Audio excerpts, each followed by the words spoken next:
hanaan waxbarasho.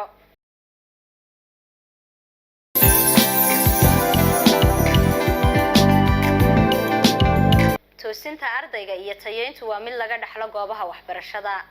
barnaamijka muuqaalka waxbarashada ayaa toddobaadkan waxaanu ku booqanay dugsiga sare ee Siidam annagoo wax ka ogaanayna nidaamka waxbarasho ee ka jira dugsigan ayaa 4 sano ka hor ku soo biiray saaxadda waxbarashada tooska ee Somaliland.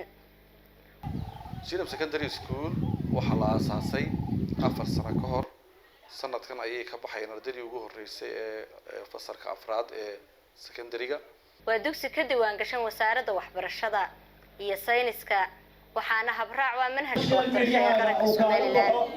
subax walba ardaydu waxa ay ka soo xaadiraan dugsiga iyagoo ku waabariista jawiga dabiiciga ah ee ka jira deegaanka. waa meel ka fog buuqa iyo sawaxanka ka dhasha baabuurta iyo dadka. fasaladu waa kuwa loogu talagalay nidaamka waxbarasho ee ku habboon niyad wanaagga ardayga iyo macallimiinta.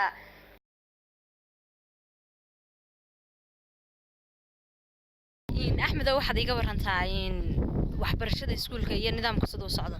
alxamdulillah wallahi si fiican imtixaankii maanta waxaan noo soo dhamaaday the last termkii hore dugsiga Siidam alxamdulillah si fiican buu noogu soo dhamaaday.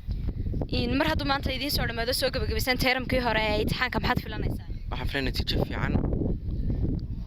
xilligan aanu booqanay dugsiga waxa ka socday imtixaankii termka koowaad ee dugsiyada dalka. anigoo magacaygu yahay Faarax Axmed Yuusuf kana tirsan maamulka dugsiga sare ee Siidam Secondary School. alxamdulillah ilaahay baa mahadle oo noo suurtageliyay in waxbarashadii si wanaagsan noogu socoto. sanad dugsiyeedka 2019-2020 lagu guda jiro waxbarashadii si wanaagsan noogu socoto. haatan ay noo soo dhamaadeen imtixaanaadkii teeramka hore ee sanad dugsiyeedka 2019-2020 ورنا وجد قلت دونا إن شاء الله بش جانوري امتحان كي ترم كلابات يو وحبرشيد سوى كانوا كسي قلت دونا يدو سوينا أحسن ترم ككود ونوقص ولا ماضي وحرشينا إن شاء الله إن عند درت يو هرمرك وحبرشيد هلا كسي ودنا أنا قمنا هجكي يو وحبرشيد سومال لام بهير قلني أو سوينا أحسن نوقص عطا. مختار محمد أحمد ومملها جود الدكسجة وجهرين وحا ونوقع ورهم التاريخ ده نظامك وحبرشيد الدكسجة سريع Siidam iyo qaybaha ay ka kooban tahay waxay ka kooban tahay 3 qaybood Siidam Primary School iyo Siidam Secondary School iyo Siidam College. maanta waxaynu halkan aynu u wada joognaa inuu isugu nimi waa Siidam Secondary School. Siidam Secondary School waxa la aasaasay 4 sano ka hor sanadkan ayay ka baxayeen ardaydii ugu horeysay ee fasalka afraad ee secondary-ga. ilaa iyo hadda si fiican buu iskuulka u socdaa. waxaan rajaynaynaa inaan tayada waxbarashada wax badan aan kaga bedeli doono ee Jamhuuriyadda Somaliland. maanta nasiib wanaag waxaad ku soo beeganteen iyadoo oo uu si habsami leh noogu soo gabagaboobay imtixaankii yaraa ama teeramkii koowaad ee sanad dugsiyeedka 2019-2020 iyadoo aanu imtixaanka waqtigiisa ku ekaynay amarkii ama wareegtadii ka soo baxay wasaaradda waxbarashada Jamhuuriyadda Somaliland oo ahaa imtixaanku inuu bilaabmo 4 bisha ilaa iyo 15 bisha. nasiib wanaag sidii buu noogu dhamaaday isla markaana ardaydiina sidii qorshaysnayd ee wareegtada ku qornayd waxay ahayd inay fasax helaan inta bisha ka hadhay dugsigana dib loogu soo noqdo bisha labaad ama February 1 ma aha qaabka imtixaanka aanu qaadayno iyo fasax aanu sameeyno mid anaga naga yimi maamul ahaan laakiin waa mid maxay aanu amar ku qaadanayna ama amarkii wasaaradda waxbarashada ka soo baxay. marka nasiib wanaag si fiican buu noogu soo gabagaboobay. ilaahay baa mahad iska leh alxamdulillah. waxa kala qaybsan fasalada wiilasha iyo gabdhaha.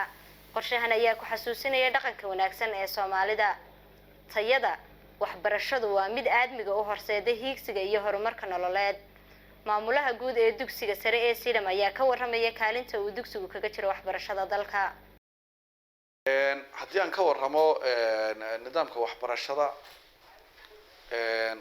waxay leedahay nidaam gaar ah oo loo maamulo. waxaanan ku soo dhex jirnay muddo aad u dheer khibrad badan oo aan u leenahay.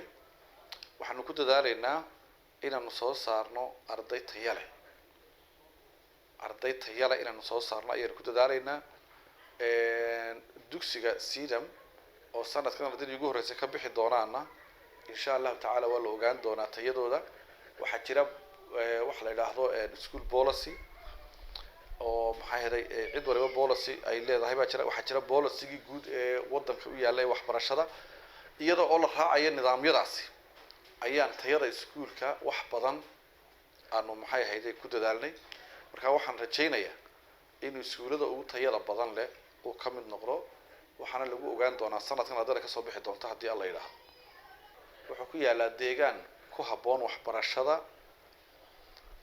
oo waafaqsan maxay ahayd heer nidaamiyihii ama qaabkii waxbarashada ama xeerkii waxbarashada ee Jamhuuriyadda Soomaaliland dugsigu wuxuu ku yaalaa meel bannaan oo leyd ah oo magaalada koonaheeda ah waxaad dareemaysaa markaasi awaamirtii wasaaradda ka soo baxaysay ahaa dugsigu meel ku habboon ha noqdo inay ahayd waxtar leh ama munaafacaad leh oo matalan la soo tajriibeeyay hore loo soo tijaabiyay maanta waxa weeyaan halkaas intii iskuulka aan joognay may dhicin laba arday oo hargab isqaadsiiyay xitaa waayo fresh air-ka ayaa ka badan hawada kale ee maxay ahaydeen mar walba hawo nadiif ah jirta meeshii pollution-kii ma jiro xagga fahanka ardayda waxay markii hore meel magaalada dhexdeeda baan ku dhigi jirnay isbedel weyn baa dhacay qaabkii macallinkii wuxuu dareemayaa relax qaabku wuxuu dhigay ardaygii wuxuu dareemayaa relax qaabku uu fadhiyo marka taas waa goobta uu ku yaalo dhismaha ayaa isaguna soo gelayo waa dhismada iskuul loogu talagalay ma aha guri inta qof iska dhistay uun lagu jujuubay oo maxay aan ku khasbayno ma aha waa dhismo waxbarasho oo loogu talagalay iskuul dugsigan ayaa qayb ka ah goobaha waxbarasho ee Sidam College Sidam Primary iyo waliba Sidam Secondary ee ka jira magaalada Hargeysa inta waxaan ku soo gabagabeynayaa barnaamijkii muuqaalka waxbarashada oo idin la socodsiinaysa aniga oo Sagal Maxamed Xirsi tan iyo kulanti dambe assalaamu calaykum waraxmatullaahi wabarakaatuh